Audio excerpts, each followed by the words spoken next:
दिल्ली के मुख्यमंत्री अपने भ्रष्टाचार के उजागर होने से अपना आपा खो बैठे। उनको मालूम नहीं है कि ये सारे लोग आ चुके हैं, आज भारत में ही रह रहे हैं।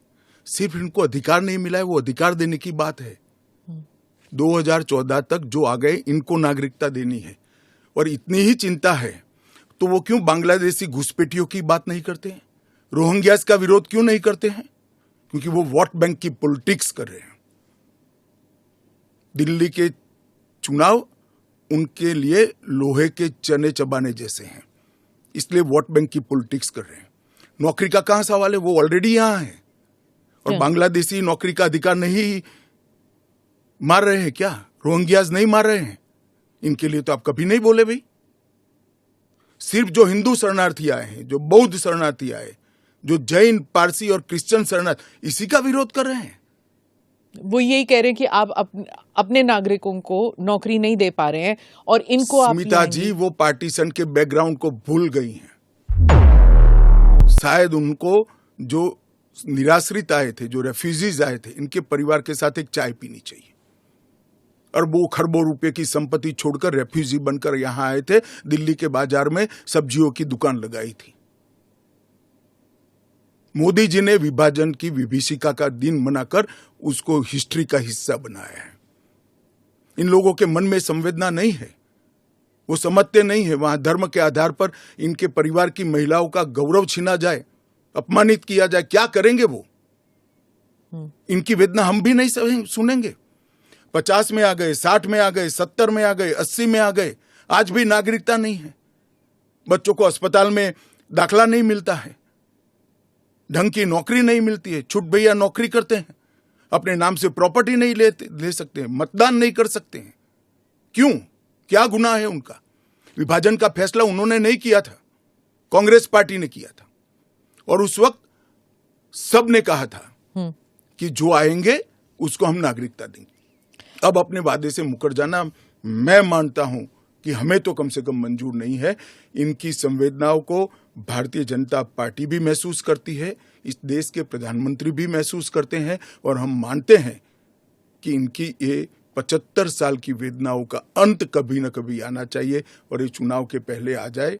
कल मैंने एक प्रेस कॉन्फ्रेंस करके ये समझाया कि सीए कैसे देश के लिए बेहद खतरनाक कानून है और इसे वापस लिया जाना चाहिए। आज सुबह माननीय गृह मंत्री श्री अमित शाह जी ने, जो कल मैंने प्रेस कॉन्फ्रेंस की थी उसके ऊपर उन्होंने बयान जारी किया है, उसी का जवाब देने के लिए मैं आज आपसे मुखातिब हो रहा हूं। मैंने उनका बयान सुना, माननीय गृह मंत्री जी का। अपने पूरे बयान में जो प्रश्न मैंने कल उठाए थे उसका किसी भी एक भी प्रश्न का उन्होंने जवाब नहीं दिया। उन्होंने केवल मुझे गाली गलौज किया है, केजरीवाल भ्रष्ट है, केजरीवाल ये है, केजरीवाल ऐसा है, केजरीवाल वैसा है। मुझे छोड़ दीजिए, मैं इंपॉर्टेंट नहीं हूं, देश इंपॉर्टेंट है, देश के 140 करोड़ लोग इंपॉर्टेंट हैं, उनकी बात करते हैं। मैं आपसे पूछना चाहता हूं कि आज हम पूरा देश मिलके, सारी सरकारें मिलके अपने देश के बच्चों को रोजगार देने में असमर्थ हैं। जो इतनी भारी संख्या में बाहर से आप पाकिस्तान, बांग्लादेश के लोगों को हमारे देश में लाके बसाना चाहते हो, उनको नौकरियां कहां से दोगे? उनके लिए नौकरियां कहां से आएंगी?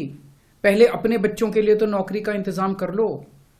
ये मेरा कल मूल प्रश्न था। उनके लिए घर कहां से आएंगे जो आप इतनी बड़ी संख्या में पाकिस्तान से, बांग्लादेश से लोगों को लाके अपने देश में बसाना चाहते हो, माइग्रेशन करवाना चाहते हो?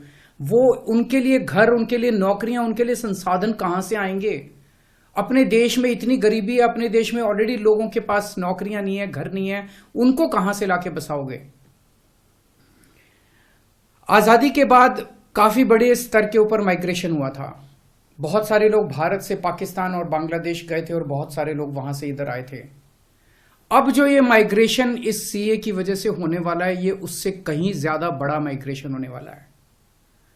पाकिस्तान, बांग्लादेश, अफगानिस्तान, इनका कहना है कि सीए के तहत इनके अल्पसंख्यक जो हैं वो अगर भारत में आके रहना चाहेंगे तो उन्हें उस बात की मंजूरी दी जाएगी, उन्हें हमारे भारत की नागरिकता दे दी जाएगी।